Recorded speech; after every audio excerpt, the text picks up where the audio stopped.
They told me not to go to the house at the end of Ridgewood Lane. Everyone in our town knew the stories. It was the kind of urban legend that teenagers dared each other to explore and adults whispered about at bars after a few too many drinks.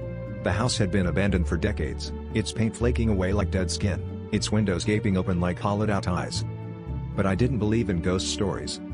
So when my friend Kyle bet me $100 that I wouldn't spend a night there, I laughed and took him up on it. "Easy money," I said, stuffing a flashlight and a sleeping bag into my backpack.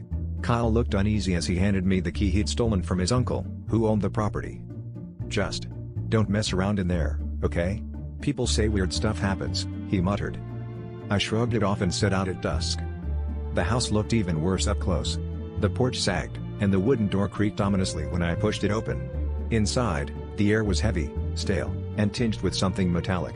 My footsteps echoed as I walked through the empty rooms. It was just a house. Nothing special. I set up in what must have been the living room, laying out my sleeping bag and lighting a few candles.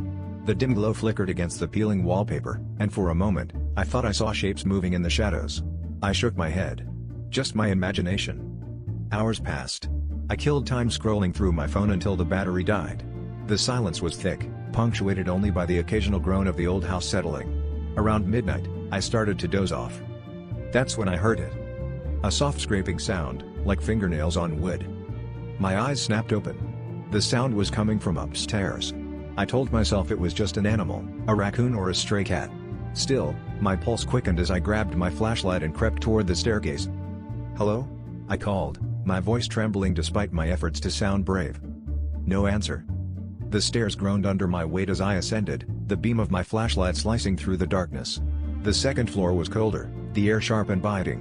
The sound came again, louder this time, from the end of the hallway. I hesitated. Every instinct screamed at me to turn around, to leave, but curiosity, or maybe pride, kept me moving. The door at the end of the hall was slightly ajar, and I pushed it open. The room was empty, except for a small wooden chest in the corner. It was old, its edges worn smooth, and the lid was slightly cracked open. The scraping sound had stopped, replaced by an oppressive silence that made my skin crawl. I approached the chest slowly, every step feeling heavier than that.